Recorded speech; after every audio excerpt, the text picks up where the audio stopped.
when Carroll Shelby pulled out of his partnership with Alejandro de Tomaso took it personally. Exactly why their deal to build the P70, an Italian design replacement for the Shelby Cobra, went south isn't exactly clear. Tall tales run the gamut from Shelby's prior Ford obligations, to mafia ties, to self-enforced exiles to Africa.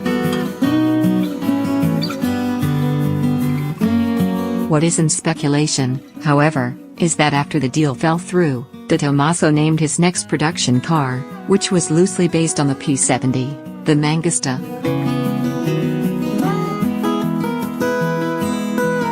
In Italian, Mangusta means mongoose, the only predator of the cobra. Seems Taylor Swift wasn't the originator of subtle public shaming. The Mangusta's rarity stems from the fact that only 401 were made. Their less than perfect Italian construction and propensity for rust means that of those, only around 250 still exist.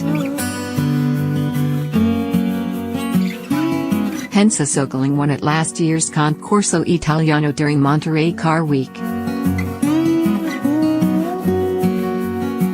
Bud Millard, a retired automotive appraiser from Northern California, caught us in the act, and then handed us his business card, saying, "If you want to see a really good one, call me." It was the second model to come out of the Tomaso's Modena, Italy-based factory. Wedged between the Vallelunga, with its driven rain vibration issues, and the Pantera, which was powered by Ford's 351, the Mangusta isn't exactly a household name. And don't mistake the original Italian-American collaboration for the second go-around, the Quale Mangusta, an Italian Mustang convertible mashup that was produced from 2000 to 2002.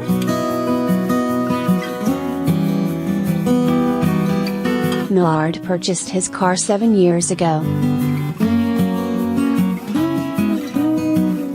It's not hard to see why he thought a Mangusta would complement his rather esoteric collection that already included a Pantera and a stunning green Alfa Romeo Montreal. The looks, the design, were always impressive to me, Millard explains. Turns out it was a good choice, as his pristine 1969 Italian has twice won awards at the August Concorso, a supporting event to the Pebble Beach Concours d'Elegance. In the 70s and 80s no one cared about these cars. A lot of them were beat up, Millard says. But he liked the fact that the one he grabbed originally came from San Francisco and spent the past 20 years sitting in a garage in the Bay Area.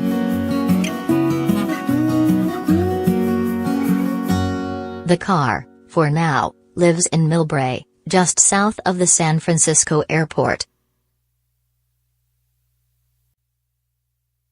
Given the Mangusta's 43-inch height, getting in and out of the sporty car is the equivalent of leg day at the gym. Engage your core, too, or you're apt to fall into the low-channel leather seats, which are still supportive enough and have that pleasant old car leather smell.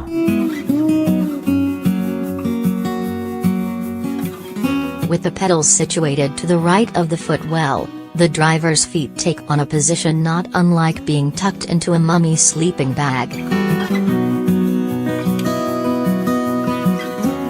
Because he's about to sell this car, Millard insisted on driving.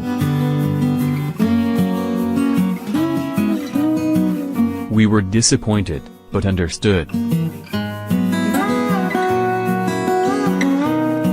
We wouldn't be keen on jeopardizing a more than $300,000 transaction either.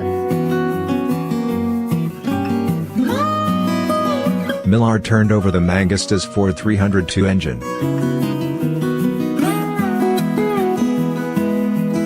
What starts as a marvelously guttural grumble becomes rolling thunder when Millard hits the throttle. With that mid-engine's cacophonous force of nature right behind one's head, the sound envelops the cockpit and sends the entire car trembling. The temperamental shift gate on the 5-speed CF transmission makes finding gears as tough as inserting bread into a toaster in the dark. Some of Millard's initial attempts needed a firm hand and repetition. This is driving made satisfyingly frustrating in that special, vintage Italian sports car way. Eventually, first gear cooperates and the mongoose stretches its muscles, shuddering and humming as we drive through residential streets. When pressed about the popular critique of the Mangusta's poor handling, Millard balks. People who make that claim beat the hell out of the car and drive it on the wrong tires. Millard goes on.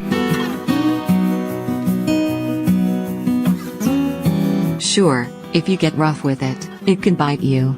Seems according to Millard, the mongoose was aptly named. At the forefront of its handling complaints lies the Mangusta's steel backbone chassis. It was originally conceived for the Vallelunga, which housed a less robust 1.5-liter Kent engine from the Ford Cortina that only made 104 horsepower. Even after it was re-engineered to accommodate a bigger engine, the chassis still didn't have enough torsional stiffness and the Mangusta's V8 proved too much for the design. Since the bulk of its mid-mounted 302 is cast iron, the Mangusta suffers from a wonky 32/68 weight distribution, which does nothing for the overall balance or performance of the car. In some period magazine performance tests, the results showed the Mangusta to be a cornering nightmare at speed.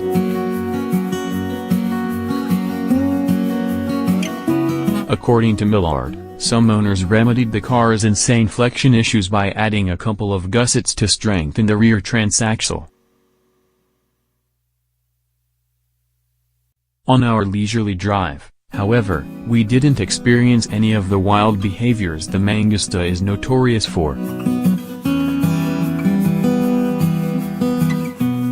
And we're grateful Millard doesn't test the speedometer today beyond 50 miles per hour. Like the old Italian gentleman it is, the Mangusta is well behaved, but could be dangerous if it wanted to be.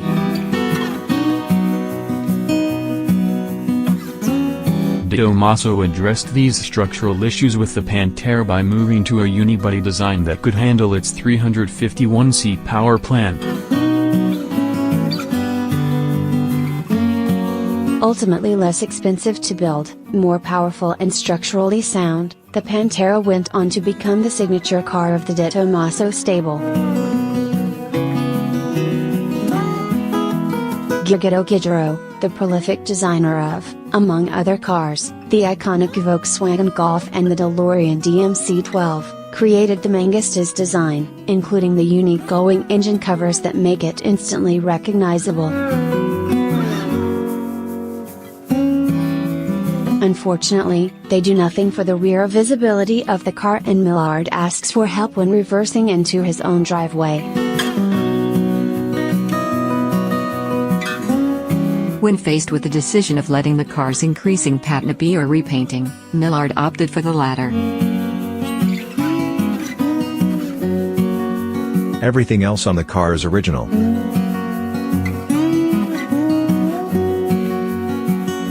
Instead of moving the for decoration-only rear-view mirrors from the front fenders to the conventional passenger and driver door positions, Millard fixed smaller convex mirrors into them so he can actually see behind him.